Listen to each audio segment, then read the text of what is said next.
Сәлем баршаңызға, сіздермен дәрігер Бағзат Сейтқазыұлы. Бүгін мен сіздерменен бауыр ауырса аяқ қышиды жаралар аяққа шығады неше түрлі, және бауыр ауырса не істеу керек, осы мәселесіне сөйлесетін боламын. Көбіміз білеміз, бауыр ауырған кезде біздің мынау аяқтарымызға неше түрлі заттар шығуы мүмкін. Көбіміз білмейміз бұл туралы.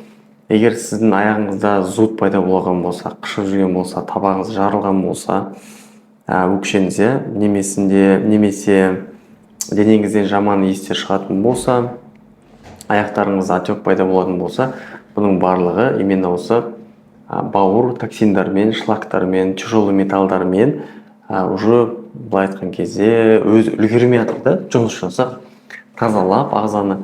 Және де бауыр ауырса, мысалға ол не емес, басқа органдар ауырмайды деген сөз емес, бауырдан басталады көп зат.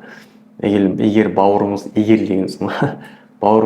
ауыратын болса, онда сіздің бүйрегіңізде ауырады деген сөз, бүйрегіңізде зашлакованный токсиндарға толы, нагрузкамен жұмыс істеп жатыр деген сөз, басқа органдар, қан тамыр жүйесі тоже самый. Сол себепті осы видеода мен сіздерге аяқтарыңызға қарап, сіздер қалай өздеріңіздің аяқтарыңызға қарап, сіздердің осы бауырыңыз ауырмай ма, ауыра ма, осыны анықтау қалай болады, сол туралы айтатын болым. Видео өте маңызды, қызықты болады, сол себепті міндетті түрде каналға лайк, комментарий жазып кетіңіз.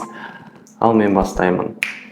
Жалпы ең бірінші симптом, ең бірінші белгі бауыр ауырған кезде аяқтарымызды қалай байқаймыз? Ол біріншісі мынау аяқтарымызда варикозный расширение вен секілді неше түрлі заттар шығуы мүмкін. Мысалға телеэктазия болмаса, мынандай сосудистый рисункасы бар заттар шығуы мүмкін. Аяқтарымызға қараған кезде неше түрлі былай айтқан кезде кожный изменениялар болады. Осының барлығы сіздің бауырыңыз ауыратын білдіреді. Не үшін дейтін болсаңыз қараңыз. Біздің ағзамыз, білесіздер ғой, қан тамыр жүйесінен тұрады, қанды тасиды. Дәл сол секілді бауырымызда барлық былай айтқан кезде отход заттарды, кірленген заттардың барлығын, химиялық заттар біз жеп жатқан, осының барлығын ағзамыздан циркулировать еткізіп, тазалап отыратын орган. Тазалау күші жетпеген кезде, мысалға, мынау біздің бауырымыз деп алып қарасақ,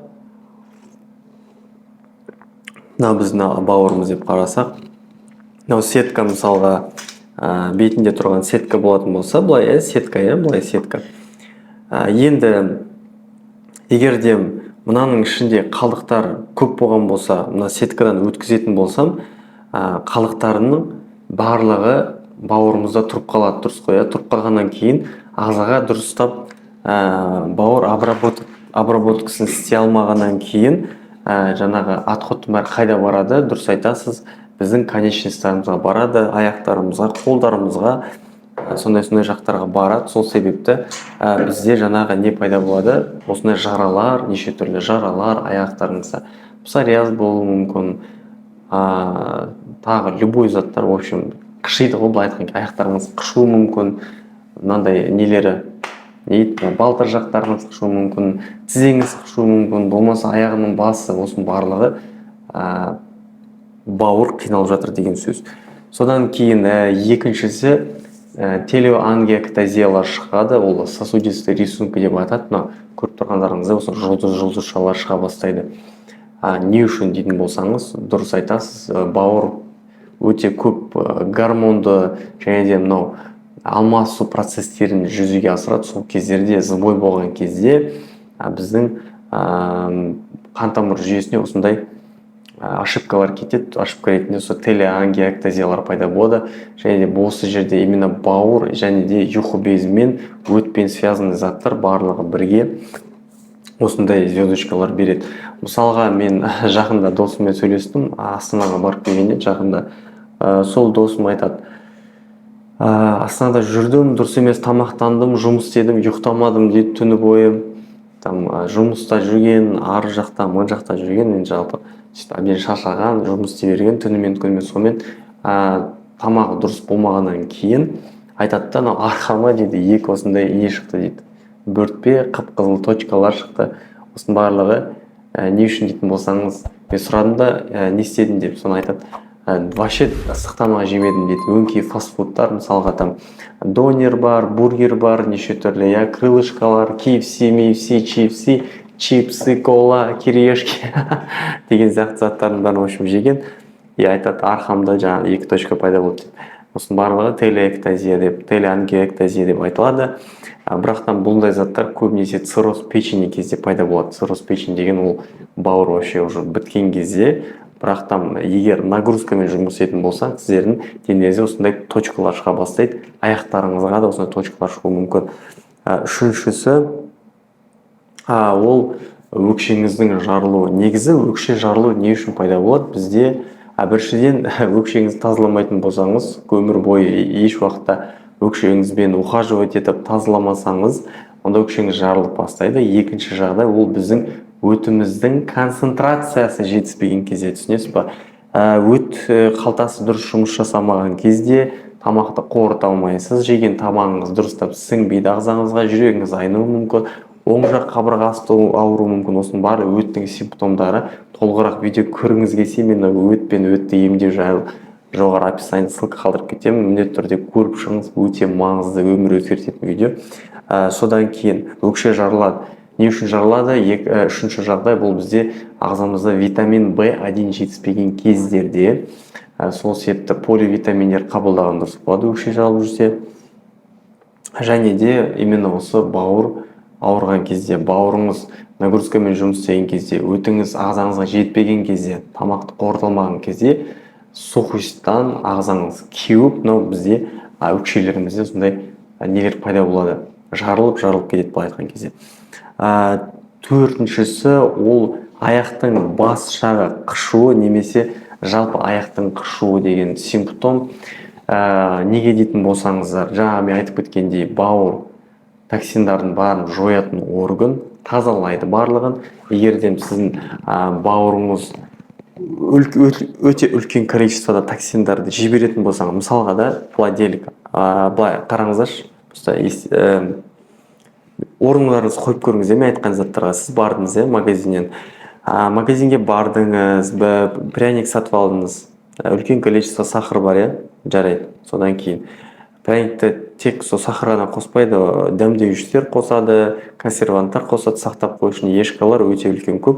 Ешка деген білесіздер ғой, жаңағы тамақты шіріп іріп кетпеу үшін ұстап тұратын заттарды жұмсақ болып тұру үшін стабилизаторлар қосады. Пряник қатқаған болмайды ол магазинде, сол себепті 2-3 ай, 4 айдан жұмсақ болып тұру үшін стабилизатор қосады. Оның бәрі химия ма? Химия, пожалуйста. Содан кейін пряник алдыңыз делік. Барыңызда айран алдыңыз, бір любой айран алдыңыз. Айран срок годности қарасаңыз 6 аймен 12 айдың арасында болады ішуге деп жазған. Көбісінде 6 аймен 12 айдың арасында. Естеріңізге былай ойланып қараңыздар дегенім ғой. 6 аймен 12 айдың арасында нормальный айран тұра ма холодильниктеріңізде? Тұрмайды ғой, ашып кетеді, іріп кетеді. Ол ауызы жабылған кезде тұра береді. Не үшін? Өйткені дым, былай айтқан кезде полезный, ештеме жоқ, бактериялар жоқ, оның ішінде ешқандай полезный. Бәрі өліп қалған, тірі жан жоқ болғаннан кейін тұр ол өзгермей. Химия ма? Химия, жақсы. Содан кейін тағы не бар? Консервный банкалар, неше түрлі. Мысалға кукуруз алдыңыз, салат жасағыңыз келді, кукурузбен не алдыңыз болмаса, майонез, кетчуптер алдыңыз, сөйтіп жаңағы колбаса алдыңыз, колбасаға алып, жаңағы микроволновкаға қойып, тың еткіздіңіз да, ыстып, сырды алып, нанның үстіне қойып жедіңіз, пряник жедіңіз, айран іштіңіз. Не болды? Колбаса полный нитриттер полностью, ешкалар, консерванттар сақтау үшін, пряник тоже самый, айран тоже самый. Бауырымыз не деді сол кезде? Бауырымыз былай істеді, покинул группу жасады ғой, короче, кетіп қалды группаңыз, WhatsApp-ыңыздан шығып кетті. Жалпы айтқан кезде бауырыңыз қиналып бастады. Не үшін? Өйткені химия жедіңіз полностью. Натуральный ештеме жемедіңіз сіз. Енді қазіргі адамдар не үшін өздерінің денсаулықтарына шағым жасайды? Ауырам, не үшін ауырмайсыздар? Өйткені жеп жатқанымыздың бәрі химия. Мен пәкпін, тазамын деп айтпан, мен де сондай заттар жеймін негізі. Сол үшін біздің денсаулығымыз кетіп жатыр қазір. Соны кішкене мен ойлаймын, мына түпкі сананы өзгерту керек осы питание мәселесінде. Тамақ жеген кезде дұрыстап составын қарап, үңіліп қарап оқу керек. И желательно натуральный заттар. Натуральный жұмыртқа сатып алып жеңіз, натуральный айран ішіңіз, натуральный сүт ішіңіз, пожалуйста, болады. Натуральный қолдан нан пісіріп жеңіз, сухарик жасап жеңіз. Әдемі, содан кейін токсиндардың барлығын жедіңіз, содан кейін ағзаңызға тарады, бауырыңыз үлгермей жатыр. Нормасы 100 болатын болса токсиндардың, сіз 120 жеп тастадыңыз, 100-дің қорытты 20-сы қалып қалды. Қайқа барады? Дұрыс айтасыз, аяқтарыңызға барады, аяқтарыңыз қышитын болады, сол отырасыз бүйтіп қышып аяқтарыңыз. Не үшін аяғым қыши береді деп түсінбейсіз. Вроде массаж шаққан жоқ, вроде ештеме жоқ. Аяқтарыңыз көгеріп қалуы мүмкін өзінен өзі. Не үшін көгеріп қалды? Өйткені бауырыңыз фильтрация жасай алмай жатыр ағзаңызда, түсінесіз ба? Содан кейін 1, 2, 3, 4, 5 екен. 5-ші симптом денеде жаман иіс шыға бастайды. Біріншіден дене дегеніміз ол қолтықтардың астарынан жаман иіс шығып бастайды. Ол біріншіден. Екіншіден аяқтарыңыздан жаман иіс шығып бастайды. Үшіншіден ауыздарыңыздан жаман иіс шығып бастайды. Төртіншіден бүткіл денеңізден терлеп жаман иіс шығып бастайды. Адамдар қастарыңыздан былай өтуі мүмкін, бұрындары жауып, ойбай не болып кетті деп. Не үшін деп ойлайсыздар? Осы видеода айтып жатқан заттың барлығы токсиндар, шлактар, неше түрлі ағзаңыздағы консерванттар, ішкен дәрілеріңіз, химия, осының барлығы бауыр фильтрация жасайды. Бауырмен қоса бүйрек фильтрация жасайды. Бүйрекпен қоса лимфалар фильтрация жасайды. Қалай бұның барлығы біз ағзамыздан қалайша тез шығаруды ойлайды, а сіз оның орнына тағы жібересіз жаман заттар. Сол себепті біздің подмышкамыз, білесіз ғой, жаман жағымсыз иіс шығып бастайды. Абзаламызда ой қолтығым сасыз деп көбінесе әйел адамдар барады, мынандай антипреспиранттар бар ғой, антисепрессивт деген соң. Короче, қолтыққа жаратын бар ғой, роликтар бар неше түрлі, гель болуы мүмкін, болмаса шашатын болуы мүмкін, короче, сонымен не болды? Шаштыңыз, жақтыңыз, мына жақта пораларыңыздың бәрін жауып тастады. Ол мысалға біздің қолтығымызда үлкен мощнейший аппараттар бар. Аппараттар лимфа жүйесі өте жақын өтеді. Мына жақта лимфтардан да бездер болады бізде. Инфекцияны өлтіретін, ағзамызды тазалайтын бездер. Сол бездерге өте қатты қажет ауа мен су керек, түсінесіз ба? Ауа керек оларға. Сол себепті не үшін қолтық терлейді? Негізі бұл біз вентиляция секілді ағзамызды жұмыс істеткізіп тұрады, именно осы қолтығымыздың асты. Енді сіздер алдыңыздарда антипреспиранттар жағып тастадыңыздар, не істедіңіздер? Мынандай сеткаларыңызды бүйтіп жауып тастадыңыздар, түсінесіз ба? Бұл жерде жоқ ештеме, жабылып қалды. Ол 1-2 сағат емес жауып тұратын. Ол 72-48 сағатқа дейін жауып тастайды. 2 күн деп сасымау мүмкін қолтықтарыңыз. Сол кезде не болады? Демаламайды лимфтарыңыз. Плюс мынандай жаңағы роликтарыңыздың ішінде диоксид алюминия бар. А диоксид алюминий деген ол кәдімгі, былай айтқан кезде химияның химиясы яд. Яд деген у, білесіздер ғой, у, Сол не болды? Лимфтарыңыз воспаление болды. Пожалуйста, мастопатия қайдан шығады? Қайдан шығады мастопатия? Осы заттан келіп жатыр мастопатия. Әйелдердің өлімдерінің бірінші орында тұрған мастопатия, рак аурулары. 2-ның 1 әйелдеріне қазір мастопатия, емшектердің омырауларында жаңағы онкология алып тастап жатыр, кесіп тастап жатыр, қоймай. Молочный железалардың әйелі не үшін? Өйткені осыны қолданады, диоксид алюминияны. Сонымен не айтқым келді? Денеңізде жаман иіс шығды ма? Бауырыңыз үлгермей жатыр, токсиндарға толы, фильтрация жасай алмай жатыр, сасисыздар. Содан кейін 6-шы симптом аяқтарыңыз ісіп кетеді, аяқтарыңыз отек пайда болады. Қызығы бауырымыздан тек қана қан тамыр жүйесі емес, суда өтеді, көп количествода өте. Ал енді судың барлығы тоже самое. Бауырдан какой-то несі, жаңа не айтады, үлесі болғаннан кейін аяқтарыңыз ісуі мүмкін. Көп машинада отырған кезде байқайсыздар, ұзақ уақыт жүрген кезде аяқтарыңыз ісіп кетуі мүмкін. Болмаса өзіңіз аяқтарыңыз ісініп кетуі мүмкін. Ол көбінесе бауырларыңыз зақымданған кезде, бауырларыңыз ауырған кезде, нагрузкамен жұмыс істеп жатқан кезде осындай пайда болады. Соңғы 7-ші симптом ол тырнақтарыңызда грибоктар болмаса аяқтарыңызды қарасаңыздар аяқтың тырнағына, иә, мындай аппақ болып кетеді. Бәрі не үшін? Өйткені ағзаңызда грибковый инфекциялар, патогенді флоралар, патогенді заттар, бактериялар тола деген сөз. Именно осы кандида, ол ақ цвет, тіліңіздің айнасы секілді. Мысалы, тіліңіз айнадан қарап аппақ болып тұрса, онда кандида болу мүмкін. Оны росты, бактерияны росты, өсіп кетті деген сөз. Кандида көп болған сайын сізде постоянно анальный зуд болады, задний проходтарыңыз қышитын болады. Одан кейін вагинальный молочница, постоянно вагинальный жаңағы воспаление, инфекция, белое, что-то выделение болады, воспалительный процесстар именно с кандидадан болады. Содан кейін псориаз аурулары, то же самое, грибковый инфекциялар көбейіп кеткен кездерде. И тырнақтарыңыз ағарып кетеді, именно грибковый деген грибковый патогендер, флоралар көбейген кезде. Осымен бітті айтқым келген зат. Ендігісі өте маңызды зат айтам, қасына тыңдаңыздар.